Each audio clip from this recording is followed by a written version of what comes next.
Bueno, nosotros vimos que a partir de Linneo empezó la clasificación de los seres vivos con un criterio más biológico, ¿sí? Capaz que no tan utilitario o práctico como clasificar a los seres vivos por si son comestibles o no, sino ya por cuestiones más biológicas, si se quiere. Eh, Linneo, por la época en la que vivió y los conocimientos que se tenían, clasificó a los seres vivos en dos grandes grupos que hoy podríamos llamar reinos, ¿sí? Que eran muy simples, digamos, eran o vegetales o animales, ¿sí? Piensen que el desarrollo del microscopio era mínimo para la época de él, eh, o sea, era muy rudimentario y la posibilidad de observar seres unicelulares era mínima, sobre todo lo que son las bacterias. Así que eh, todo ese tipo de diversidad él directamente no la consideró, no la conocía él. No es que no la consideró porque no quiso, sino porque no la conocía. Y, y solamente clasificó los seres vivos en vegetales y animales. ¿Está bien? Esos, digamos, serían los dos primeros reinos en los cuales se clasificaron los seres vivos a partir de la propuesta de Linneo 1735. ¿Está bien? Más de 100 años después, Ernest Haeckel, ¿sí? Que fue un biólogo alemán muy importante en la historia de la biología del siglo XIX, incorpora los microorganismos, ¿sí? Evidentemente por una mayor disponibilidad y precisión y resolución, mejor dicho, de los microscopios. Así que incorpora en todos los organismos unicelulares a esta clasificación previa de Linneo y propone o incluye un reino más, que sería el reino protista, ¿sí? Es decir, la clasificación continúa siendo básicamente la de Linneo, vegetales y animales, más protistas, que incluían todos los unicelulares, ¿sí? Fíjense, eso estamos para el año 1866, un poquito más de mitad del siglo XIX. Ya para principios del siglo XX, fíjense cómo todo esto va de la mano con la técnica, ¿no? Con la disponibilidad de instrumentos, la posibilidad ya del microscopio óptico, de mejor resolución y calidad de imagen y demás, eh, permite ya conocer un poco más las bacterias, las características celulares de las bacterias y también de las células eucariontes, ¿no? Eh, y bueno, con esos conocimientos, este investigador, Chatón, lo que propone ya para principios del siglo XX es separar a los seres vivos en dos tipos de organismos: los que tienen células procariontes y los que tienen células eucariontes, ¿sí? Es como que eh, propone una clasificación nueva. Entonces, lo que eran considerados plantas y animales entran dentro de los eucariontes, parte de los protistas, que serían todo lo que es protozoos y las algas unicelulares, entran como eucariontes, y quedaría solamente en el reino procarionte las bacterias. ¿Está bien? Bueno, esta propuesta de Chatón para 1925,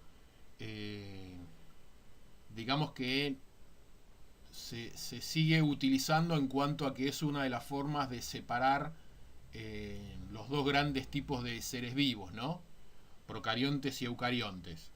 Incluso en los libros de texto, hoy por hoy se comparan, ¿no? Células procariontes y eucariontes. Bueno, ahora después vamos a ver que esto hoy por hoy es un poco más complejo porque no todos los procariontes son iguales. Así que, bueno, lo vamos a dejar un poquito más para adelante eso. Bueno, ya más avanzado el siglo XX, eh, aparecen, aparecen cambios a la clasificación esta de los seres vivos, ¿sí? En parte el objetivo de esta presentación y de esta clase también tiene que ver con reforzar esta idea de que la clasificación de los seres vivos es algo dinámico, ¿sí? Que va cambiando con el tiempo, a medida que hay más conocimientos, que hay más contenido, más teoría, eh, esa clasificación va a ir cambiando, ¿está bien? Y está bien eso, o sea, la clasificación es un producto artificial, construido por el hombre. Lo que existen son los seres vivos, independientemente de cómo los clasifiquemos. Bueno, Copland lo que hace es proponer en realidad una modificación a, a la clasificación hasta ese momento, ¿sí? Fíjense, este trabajo, esta foto es figura, es del trabajo publicado por él. Eh, Acá ustedes tienen al costado los diferentes criterios, ¿ven? Por ejemplo, procarionte, ¿sí? De acá para arriba eucarionte, unicelular hasta acá, después pluricelular de acá para arriba, diferente estado, organismo, nivel de organización, si solitario, colonial. Bueno, lo que hace es ya relacionar más filogenéticamente los organismos y propone eh, la inclusión de este reino, Monera, ¿sí? Y el protoctista. Vamos a verlo mejor acá, porque se ve mejor. La idea sería esta, ¿no? Fíjense, retoma un poco la clasificación de Haeckel, ¿sí? Copland retoma un poco la clasificación de Haeckel, pero aprovechando la idea de Chatón. Entonces, fíjense, el reino animal queda como tal, digamos. Sería el mismo reino animal de Haeckel y de Linneo, básicamente. Pero ¿qué pasa? Miren el reino plantae de Haeckel. En Copland es más pequeño. ¿Por qué? Porque acá Haeckel incluía todas las algas pluricelulares. Acá entraban las algas pluricelulares. Para Copland, las algas pluricelulares y las algas unicelulares, que para Haeckel estaban acá, van a este reino, el protoctista. Es decir, este reino protoctista nuevo incluiría las algas unicelulares, que en Haeckel estaban acá, las algas pluricelulares, que en Haeckel estaban en plantas, y también los protozoos. ¿Sí? ¿Por qué los protozoos? Porque son eucariontes. Entonces quedaría todos los animales, todas las plantas, y en este reino protoctista quedarían todos los eucariontes, si van a ver, que no son ni plantas ni animales. ¿Sí? E incluso acá en este reino uno vería como cierta diversidad bastante difícil de encontrar similitudes, ¿no? Porque, por ejemplo, acá entrarían tanto los protozoos unicelulares como las algas pluricelulares, ¿sí? Y a lo que Chatón llamaba procariontes, Copland los pone en el reino Monera. ¿Está bien? Entonces fíjense cómo se van aprovechando, los diferentes autores van teniendo en cuenta propuestas de autores anteriores y las van modificando, ¿sí? Lo van complejizando. Lo que podemos ir viendo es que de 2 reinos pasamos a 3, volvimos a 2, ahora ya tenemos 4, ¿no? Esto suele pasar cuando uno empieza a clasificar. Hay como una situación de compromiso, que ¿cuál es? Pensemos en cuando ordenamos, ¿sí? Cuando ordenamos una habitación o lo que sea. uno ordena e inventa categorías, ¿sí? Eh, si el número de categorías es muy baja, termino no ordenando nada, ¿sí? Digo, imagínense, tengo que ordenar una habitación y dispongo de un solo lugar para guardar las cosas. Entonces voy a guardar todo junto otra vez. Terminó todo igual de, de mezclado que estaba antes, ¿sí? No ordené nada porque no pude separarlo. Si yo ya tengo que ordenar algo y tengo dos cajas vacías, yo puedo decir, bueno, acá pongo las cosas útiles, las no útiles. Puedo poner, no sé, la ropa, por ejemplo, la de verano y la de invierno. ¿Está bien? Dos cajas. No tengo más, dos cajas solas. Pero ya cierto orden puedo poner. Por lo menos ya lo separé en verano e invierno. Si uno tuviera más cajas, el orden cada vez va siendo más... la clasificación va siendo cada vez más precisa. ¿Sí? Pero ¿qué pasa también? Uno diría, bueno, la mejor forma de ordenar sería teniendo millones de cajas. Y no, porque ahí termino poniendo, si yo tuviera millones de cajas, terminaría poniendo un artículo por caja, ¿no? Entonces, el orden yo terminaría ordenando, supónganse, 100 cosas, ubicándola en 100 cajas diferentes. Y ahora tendría el mismo desorden que antes, pero metido en cajas. ¿Sí? O sea que a eso voy con que la clasificación tiene como hay como una decisión que tomar en cuanto a que cuanto más cajas uso, mejor va a ser el orden, ¿sí? En el sentido de que voy a poder separar mejor, ordenar mejor, pero también cuanto más cajas separo, el sistema termina siendo más complejo, porque ahora en vez de buscar artículos busco cajas, con lo cual es igual de complicado. Con los reinos pasa lo mismo. Para Linneo había dos reinos, ¿sí? Vegetal y animal. Bueno, está bien. No es la mejor clasificación, pero ya por lo menos separa, ¿sí? Ahora, si de ahí paso a tres reinos, voy a lograr una clasificación un poco mejor. Cuatro, mejor. Ahora, si yo los seres vivos los termino clasificando en 500 reinos, la clasificación ya es muy compleja ahora, porque ¿quién va a manejar esos 500 reinos? ¿Sí? Ya la clasificación pasó a ser más compleja de lo deseado. ¿Está bien? Entonces, por ahora estamos en los cuatro reinos de Coblan. ¿Está bien? ¿Cómo siguió esto? Bueno, en base a, volvemos a lo mismo, ¿no? A mayor conocimiento de diferentes tipos de seres vivos y demás, aparece la clasificación de la década de los 70 de Whittaker. ¿Está bien? Que es la clasificación más común que todavía se sigue usando, que es la de los 5 reinos. ¿Sí? Esto es del trabajo, estas figuras del trabajo de Whittaker, su propuesta original, y fíjense lo que hace es separar en Monera, protista, animales, hongos y plantas. ¿Sí? Los 5 reinos que nosotros vimos en biología en biología 1.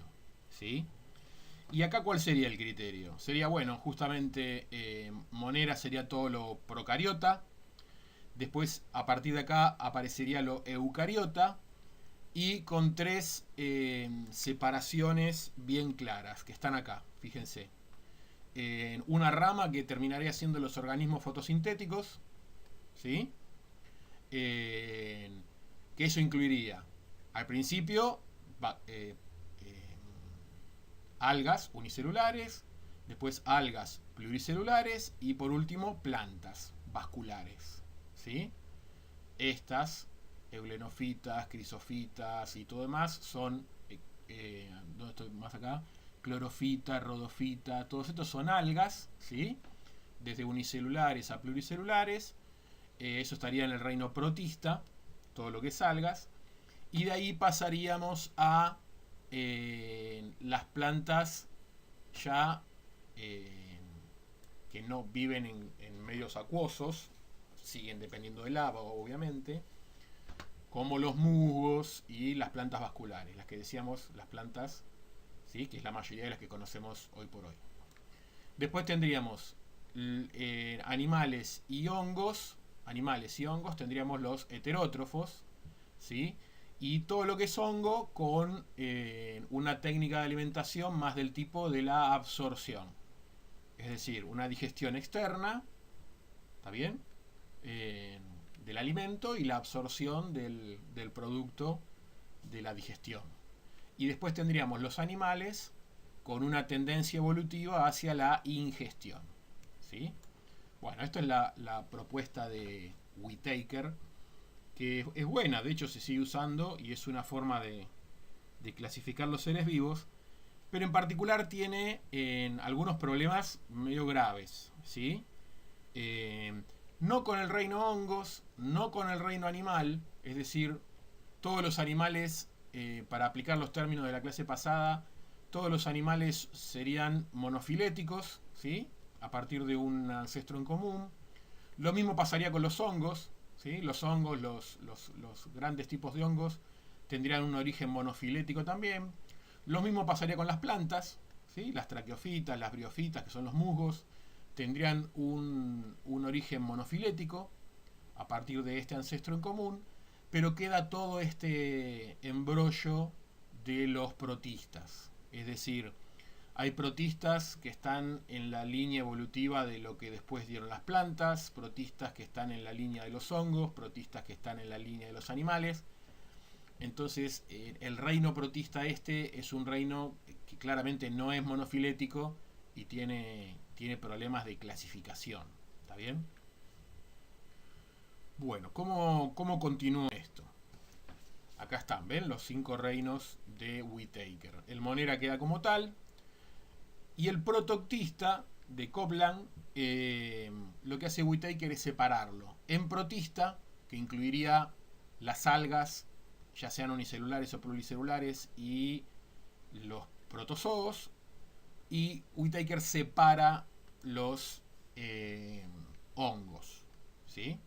Planta y animales quedan igual. Este es el esquema de los 5 reinos de Whittaker de finales de los 60, principios de los 70. ¿Está? Bueno, ¿qué pasa a fines de los 70, principios de los 80? Bueno, en la década del 70 se da los grandes avances en genética, los primeros, digamos, grandes avances en genética molecular. Es decir, es en la década de los 70 y 80, es la gran revolución en técnicas, en las primeras técnicas para estudiar los ácidos nucleicos, ¿sí? ADN, ARN. Aparecen herramientas moleculares para poder cortar ADN, cortar ARN, ¿sí? Aparecen los primeros métodos de secuenciación, ¿sí? Al principio de porciones muy cortas de ácidos nucleicos, después de porciones mayores, pero ya se empieza a poder secuenciar. Bueno, todo... también técnicas de separación de ADN y ARN por tamaño, por ejemplo, ¿sí? Bueno, todas estas técnicas que permiten manipular y estudiar los ácidos nucleicos fueron realmente, en cuestión de sistemática y taxonomía, una revolución, porque empezaron a aportar muchos datos de los genomas, ¿no? Mucho dato del genotipo, cuando hasta ese momento las clasificaciones se basaban más en cuestiones fenotípicas, ¿sí? En similitudes, en rasgos. Bueno, a partir de los 70 y 80 empieza a utilizarse la información genética.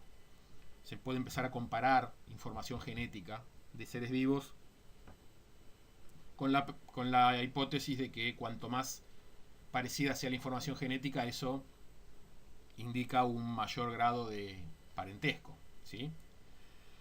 Bien, este investigador, Carl Woese, lo que hizo fue justamente esto. Empezó a estudiar ARN, ¿sí? El ácido nucleico ARN, un tipo particular de ARN que forma parte de los ribosomas, ¿sí? Y por lo tanto, al ser parte de los ribosomas, es un tipo de ARN que está sujeto a mutaciones. Pero ¿qué pasa? La mayor parte de las mutaciones no son tolerables porque si ese ARN se modifica, altera el proceso de la síntesis de proteínas, ¿no? Les dije que era ARN ribosomal, forma parte de los ribosomas. Entonces, ese ARN ribosomal, su función y su estructura está muy conservada evolutivamente. ¿Por qué? Porque es parte de un proceso muy, muy importante en las células como es la síntesis de proteínas, ¿sí?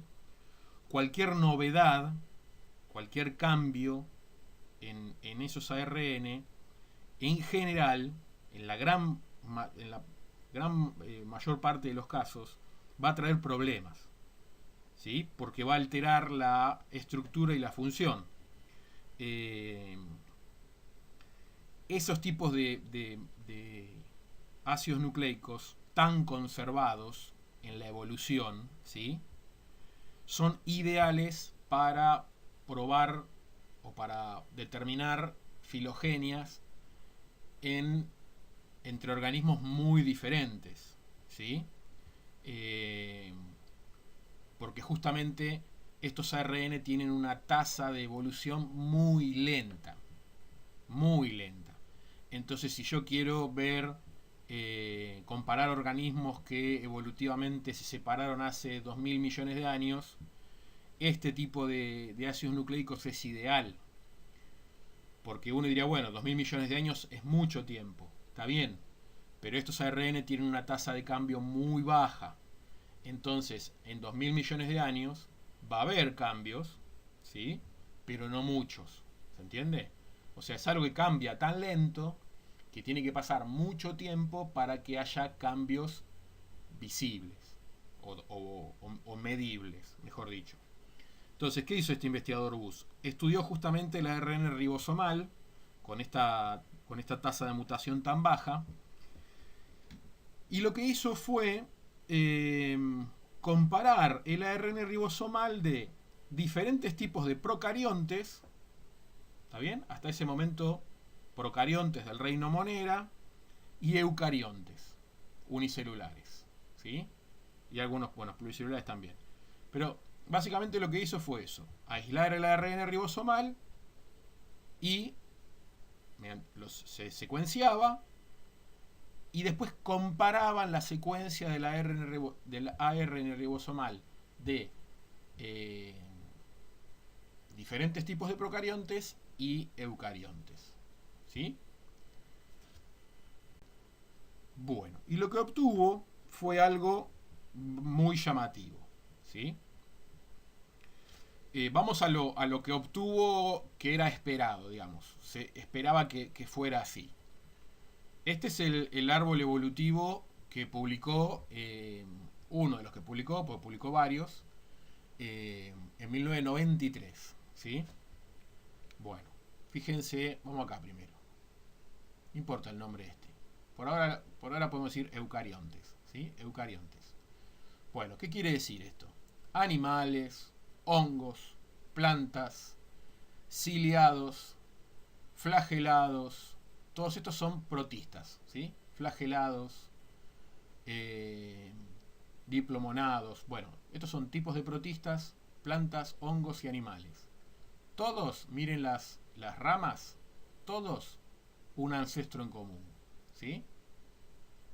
O sea, todos los eucariontes, cuando este investigador comparaba el ARN ribosomal, daban que estaban muy emparentados, ¿sí? Todos los procariontes. Eucariontes. Serían estos. Que estoy señalando con el puntero este. ¿Está bien? Bien. De hecho, acá está el reino animal, plantas, hongos, ¿y qué sería todo el resto? Todo esto. Perdón, ciliados también, ¿sí? Todo el resto, sacando plantas, hongos y animales, serían los protistas, ¿sí? Miren acá cómo se ve bien que los protistas son una suerte de rejunte, ¿está bien? Porque están todos estos organismos diferentes, todos en un reino protista, y después este está en un reino propio, este está en un reino propio y este está en un reino propio. Estos son monofiléticos y el reino protista no. ¿Está bien? Bueno, pero por lo menos están todos los eucariontes juntos. Miren lo que pasó al comparar los ARN ribosomales de los procariontes. Todo el resto son procariontes. ¿Sí? Todo esto son procariontes. Bueno, ¿qué encontró este investigador Woos? Que hay como esto lo puedo separar como en dos arbolitos. Uno es este arbolito, se ve claramente, ¿sí? Con este tronquito en común, y otro es este arbolito, con este otro tronquito en común. ¿Está bien? Con esta rama. Básicamente lo que encontró Woos fue que los procariontes no son todos iguales. ¿Sí? Hay como dos ramas que en la clasificación de Whittaker están dentro del reino Monera. Van todos al reino Monera. ¿Sí? Todos estos van al reino Monera. Está bien. Pero ahora con una técnica nueva y con un criterio nuevo de comparación, veo que estos no son igual a estos. ¿Sí? Acá hay una rama con estos más emparentados entre sí, y acá hay otra rama con estos más emparentados entre sí. ¿Está bien? Entonces, lo que propuso Woos fue crear una categoría taxonómica nueva. ¿Sí? Hasta la clasificación de Woos, lo más abarcativo era el reino. Bueno, lo que propuso Woos fue crear la categoría del dominio. ¿Está bien? Superior a reino. Y proponer que hay tres dominios. ¿Está bien? El dominio bacteria, el dominio arquea y el dominio eucaria. ¿Está bien? Estos nombres fueron cambiando. Este no, eucaria fue siempre eucaria. Este primero era eubacteria, que eubacteria significaría como las verdaderas bacterias. Esto primero se llamaba arqueobacteria. Ahora les voy a decir por qué. Arqueobacteria. Bueno, después los nombres fueron un poco cambiando. A este ahora le quedó bacteria, arquea y eucaria. ¿Está bien? Estos son los nombres actuales. Entonces, ¿qué es lo que propone Woos? En realidad, los seres vivos primero están en estos tres grandes grupos. O sos bacteria, o sos arquea, o sos eucaria. ¿Está bien? Las bacterias y las arqueas son procariontes. ¿Sí? Por su estructura celular. ¿Está bien? Pero ven que a partir de esta propuesta, los procariontes no son todos bacterias. ¿Sí? Ya procarionte y bacteria deja de ser sinónimo. Procariontes son todos estos. ¿Por qué? Porque ninguna de estas células tiene núcleo, organelas, ni nada por el estilo. O sea, estos dos son procariontes. Bárbaro. Eso en cuanto al tipo de célula. Todos estos son eucariontes, tienen núcleo. Está bien. Pero ahora, evolutivamente hablando, filogenéticamente hablando, no es lo mismo una arquea que una bacteria. Vienen de diferente historia evolutiva. ¿Sí?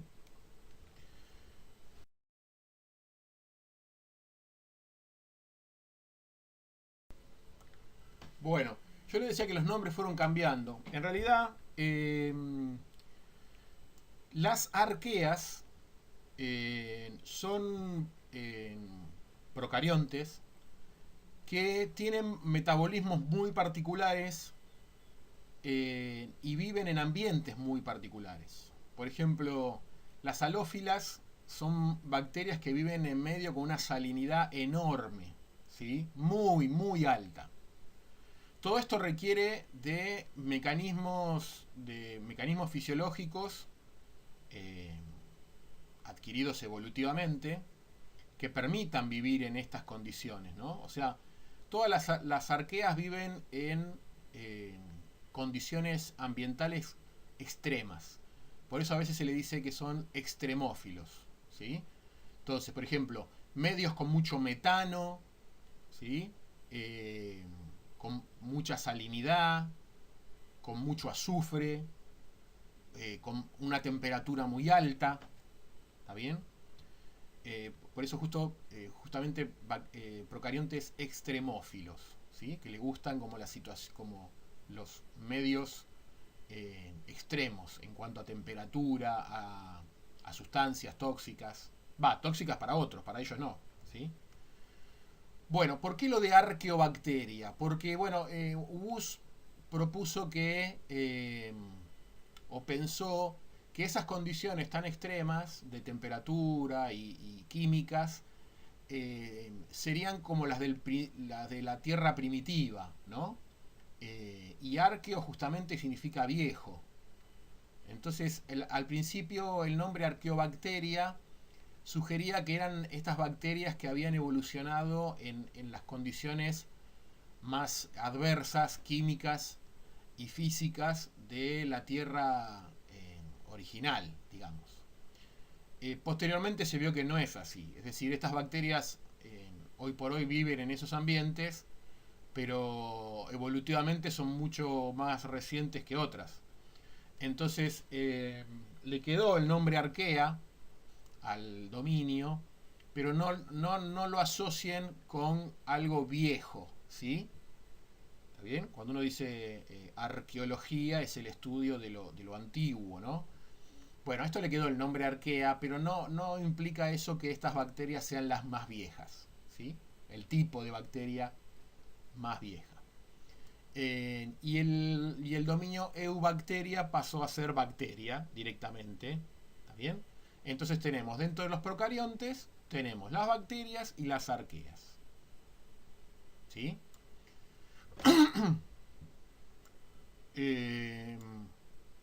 Particularmente les cuento algo. Las bacterias, entre otras cosas, nosotros las conocemos en general por el daño que nos causan en enfermedades, ¿no? Enfermedades infecciosas bacterianas. Bueno, todas esas bacterias que nos pueden llegar a causar infecciones están dentro de este dominio, ¿sí? Del dominio bacteria. No hay ninguna arquea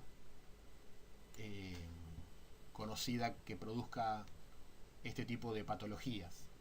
Igual es un error considerar que las bacterias son organismos perjudiciales únicamente, ¿sí? Ustedes ya saben que las bacterias son de los principales organismos descomponedores en los ciclos de la materia. Así que el rol de las bacterias es fundamental para el reciclaje de nutrientes. ¿Está bien? Pasa que eso a veces no lo tenemos en cuenta y focalizamos más en el daño que nos pueden causar en una infección. Bueno, de este tema, dominios, les voy a compartir un artículo sobre justamente Ubus y su propuesta de los dominios y demás. ¿Está bien? Espero les sea de su agrado y explica un poco mejor este tema. En ese artículo que les decía, van a ver este cuadro, que es un cuadro comparativo entre bacteria, arqueas y eucaria. ¿Está bien?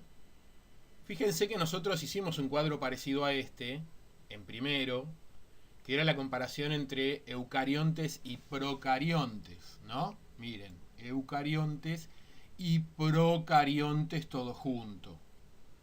Ahora lo que estamos haciendo es decir, ojo, no todos los procariontes son bacterias.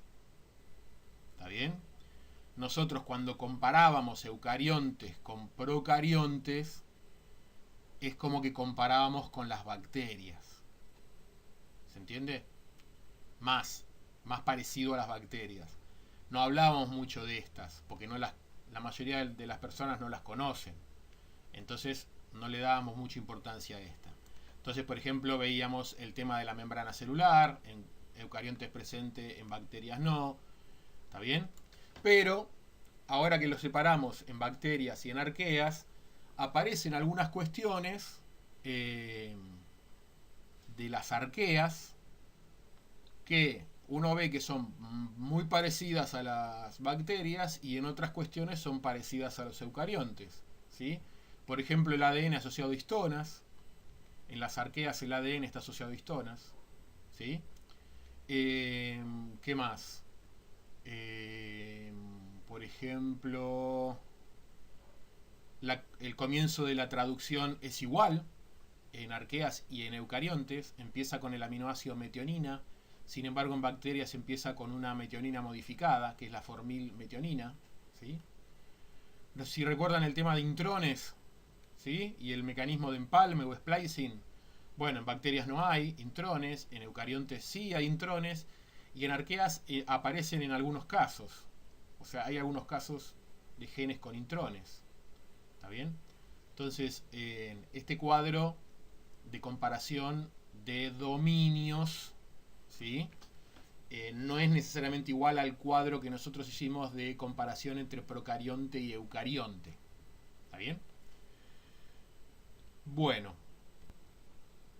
en este árbol evolutivo, ¿sí?, que tenemos acá, es parecido al que vimos del trabajo de Bus, pero acá están señalados los reinos. Entonces fíjense cómo acá estaría el ancestro común de todos, ¿no? Estaría Luca, este organismo que fue el último ancestro en común, ¿sí? Y como en una primera separación filogenética, una rama y otra, de esta rama salen todas las que son las bacterias, ¿sí? Entre ellas bacterias fotosintéticas, ¿sí? Diferentes tipos de bacterias, pero todas bacterias de esta rama. La otra rama sigue otro camino evolutivo, ¿está bien? Esto es lo importante, otro camino evolutivo que este, otro. Se vuelve a bifurcar y esta rama da origen a las arqueas. ¿Está bien? Es decir, la historia evolutiva de las arqueas no es igual a la de las bacterias. Claro, si yo me voy suficientemente para atrás, el ancestro en común va a ser común para todos los seres vivos. Pero la historia evolutiva de las arqueas, esto, fue independiente de esto. ¿Está bien? Y para el otro lado, se produce la evolución de los eucariontes. Es decir, la formación de un núcleo tendría que estar acá, ¿no? En esta historia evolutiva ocurrió la formación del núcleo, ¿sí? O acá, ahora les voy a decir mejor acá, en realidad. No, está bien acá, está bien. Me confundí con otra cosa. ¿Sí?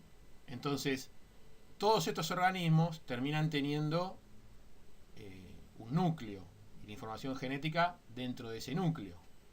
Pero evolutivamente los eucariontes tienen una historia más cercana con las arqueas. ¿Sí? Ahora esa confusión que tuve recién la van a entender mejor en el gráfico que viene. ¿Sí? Ahora, fíjense, concentrémonos en los eucariontes. Esta rama dio todos los animales. Por eso decimos que los animales son monofiléticos. Todos estos tienen el mismo ancestro en común. Y este ancestro en común, todos los organismos derivados de este ancestro en común están en este reino. O sea que el reino animal es monofilético. El reino hongo también, ¿sí? Un ancestro en común. Dio diferentes tipos de hongos. ¿Sí? Las plantas, monocotiledóneas y dicotiledóneas, que es una de las clasificaciones de plantas que se hace, también un origen en común. Ahora, ¿qué pasa con mohos, algas, el parásito de la malaria, un protozoo tipo giardia? Todos estos, ¿sí? Este, están en el reino protista. ¿Ven que acá no está? No, esto y esto sería reino protista. Bueno, ahí se ve muy bien también en este árbol que yo ya ese reino no es monofilético. ¿Por qué? Porque si yo me voy al antecesor de este en común, está acá. Acá hay un antecesor común de este y este. ¿O no? Si ustedes van para atrás, acá tiene un antecesor común. Bárbaro. Esa primer condición está cumplida. Pero para ser monofilético, ahora, todos los descendientes de este antecesor común tendrían que estar incluidos en el mismo reino. Y no. Están las plantas por un lado, los hongos por otro. ¿Sí? Entonces, vamos a tratar de empezar a leer estas cuestiones, ¿sí? En los árboles filogenéticos, a tratar de interpretar estas cosas, ¿sí? Bien. Ahora vamos a hacer un paralelismo con biología celular y con lo que estuvimos viendo de endosimbiosis y de la teoría endosimbiótica de Margulis, ¿sí? Porque fíjense, acá está Luca, ¿está bien? Dos ramas, como vimos recién. Una va a las bacterias, bárbaro. La otra va a terminar separándose en eucariontes y arqueas. Acá lo dieron vuelta, pero es lo mismo. En el gráfico que vimos antes, arqueas estaba acá, eucariontes estaba acá. Pero es lo mismo, ¿sí? Es un problema de dibujo. Acá lo pusieron de este lado a propósito, ahora van a ver por qué. Entonces, ¿qué pasa? Nosotros vimos que parte de la teoría endosimbiótica propone que el núcleo se formó por la invaginación de porciones de membrana, ¿sí? A partir de la ausencia de pared y la presencia de un citoesqueleto, esa célula fue capaz, ese procarionte fue capaz de invaginar la membrana, ¿sí? Meter porciones de membrana para adentro y crear estas estructuras de tipo organela internas que dieron origen al núcleo y a parte de las organelas, ¿sí? Que ya vamos a ver en biología celular. Pero ¿qué otra característica tienen los eucariontes? Tienen las mitocondrias, que serían las que acá están en azul, y los cloroplastos, que el origen se supone que es endosimbiosis, es decir, organismos que ingresaron, fueron endocitados por otro, pero no digeridos, y de hecho pasaron a tener una relación simbiótica positiva, ¿sí? Un mutualismo, digamos. Pasaron a beneficiarse una parte con la otra, y con el tiempo eso crea una dependencia, ¿no? Pasaron a depender una de la otra. Entonces fíjense cómo al árbol evolutivo de una rama bacterias, una rama que después se divide en eucariontes y arqueas, hay que agregarle estas, ¿sí? Que serían como ramitas, ¿no? Que acá están en línea punteada, porque la que fue endocitada por una célula eucarionte y después terminó siendo una mitocondria, fue una proteobacteria, es decir, un organismo de este tipo. Entonces, las proteobacterias se sabe que dieron origen a las actuales mitocondrias.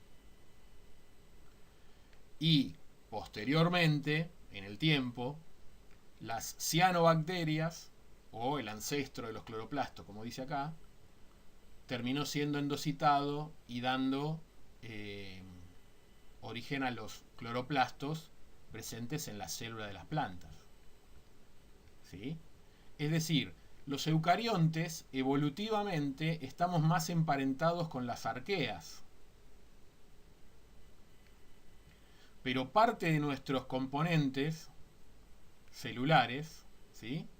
En plantas, en animales y en el resto de los eucariontes, son endosimbiontes de bacterias. Por eso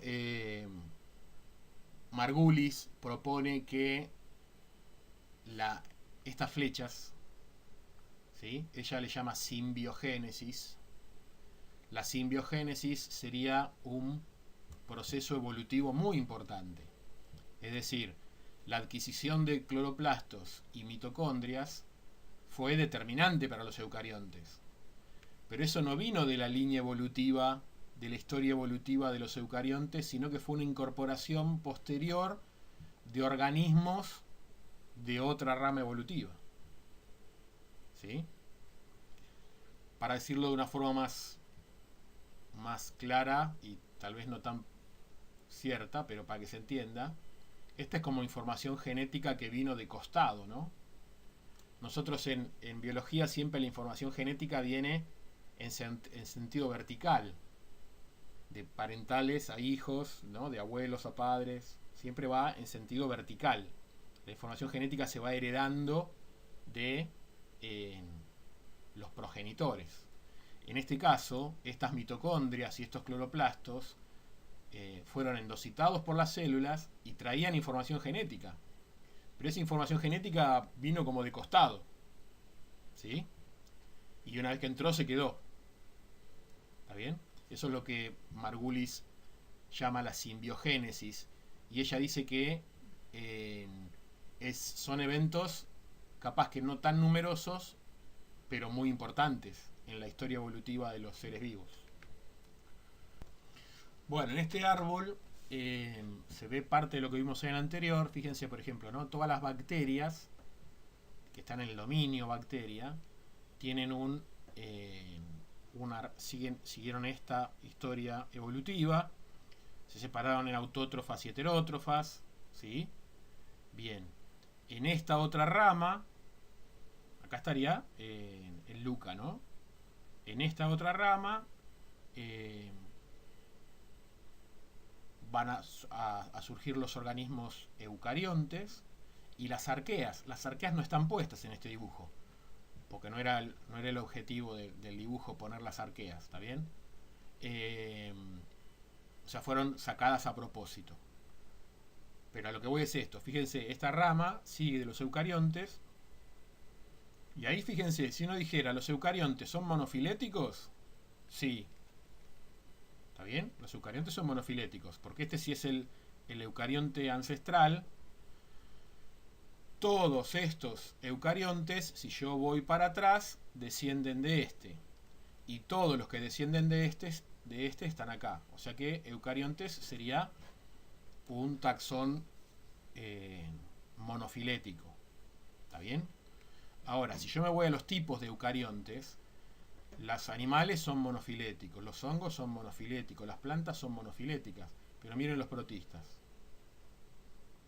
¿Sí? El reino protista justamente no es monofilético. Esa es la crítica de la clasificación de este reino, ¿no? Del reino protista, que no es un reino monofilético. Bien. Incluso hay eucariontes... les quería mostrar esto.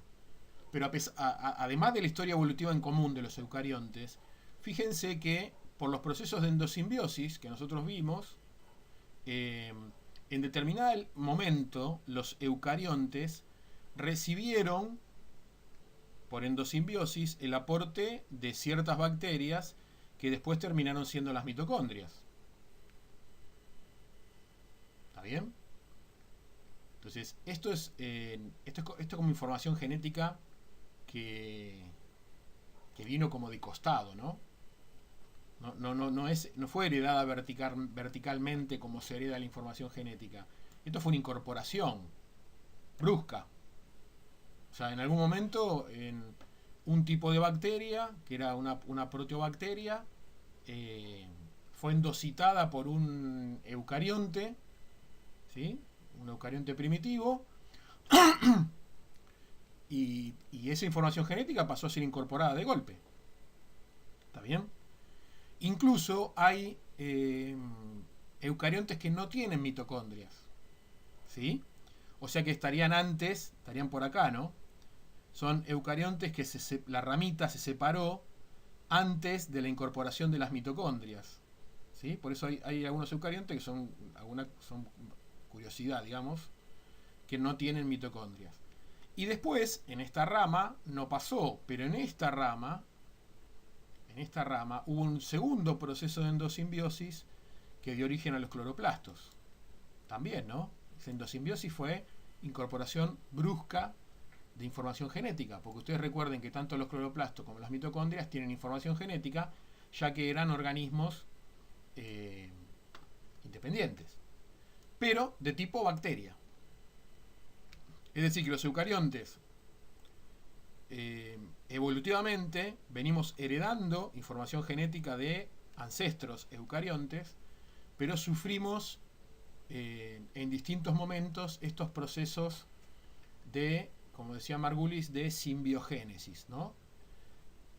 La génesis de nuevos organismos por simbiosis, ¿sí? Simbiosis es cuando hay una relación entre dos organismos, ¿está bien?, que crea dependencia entre uno y otro. Bien. Acá decíamos, no están las arqueas, no están. Y parte de lo que les voy a pedir es que ustedes se fijen dónde las incorporarían. Supongamos que ponemos acá las arqueas y sacamos una línea, ¿sí? Ponemos arquea acá, sacamos una línea. Esa línea, ¿a dónde de todo este gráfico se uniría? ¿A dónde habría que juntarlo? Acá, no sé, ahí, acá, qué sé yo. Piénsenlo, a ver. Esa es una de las tareas que le doy. Bueno, y esto para terminar, para que vean que esto de las clasificaciones de los seres vivos continúan, se van buscando nuevos criterios, se conocen nuevos datos. Este, que yo sepa, es la última propuesta de Reynolds, encabezada por el autor Ruggiero, que incluye, como dice el título, ¿no?, la clasificación de todos los seres, de todos los organismos vivos, ¿está bien?, al nivel más alto, que para este autor sería Reino, ¿está bien? Bueno, lo que propone Ruggiero y otros, 2015, son 7 reinos. Nos vamos de 5 a 7. ¿Está bien? Bueno, antes está no dije esto, pero antes estaba la clasificación de Cavalier-Smith, que lo que hacía era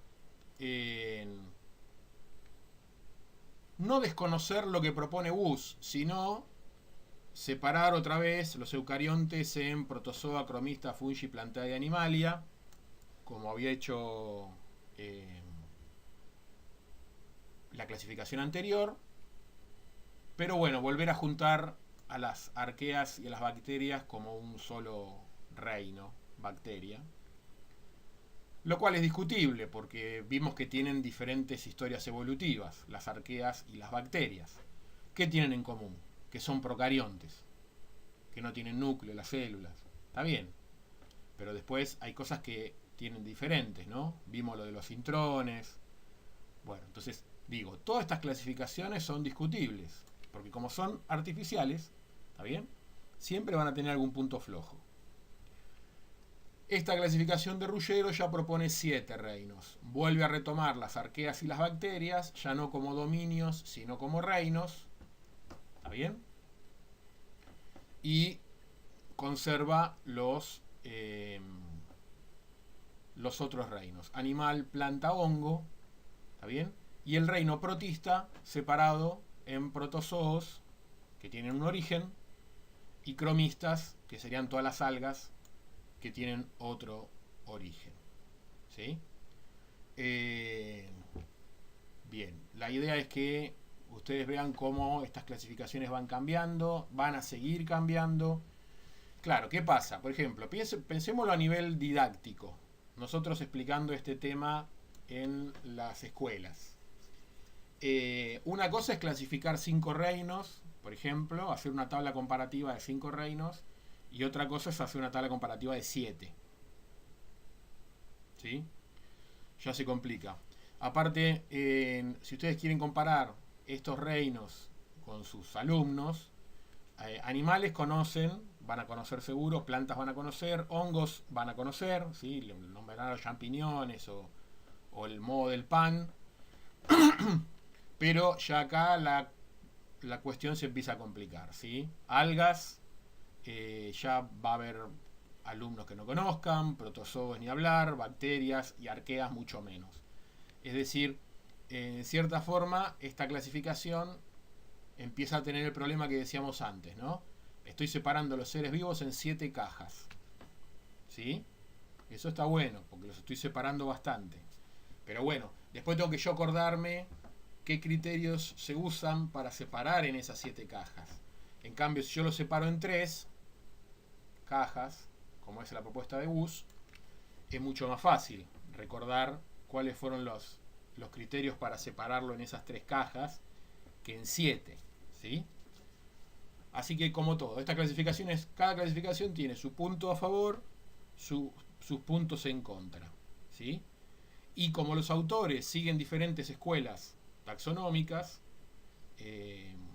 algunos proponen clasificaciones que sean totalmente válidas desde el punto de vista filogenético, es decir, que todos los reinos terminen siendo monofiléticos. ¿Sí? Para algunos la condición es esa. Y para otros, capaz que es más práctica. ¿Sí? Por ejemplo, este reino, Cavalier Smith, este reino llamado así, bacteria, esto no sería monofilético. Si esto está juntando a las arqueas y a las bacterias. Acá. ¿Está bien? Esto no sería monofilético. Pero bueno, ese autor argumentará por qué no le importa que sea monofilético. ¿Sí? Para él es más importante, capaz, el tema de la presencia o la ausencia de núcleo. ¿Sí?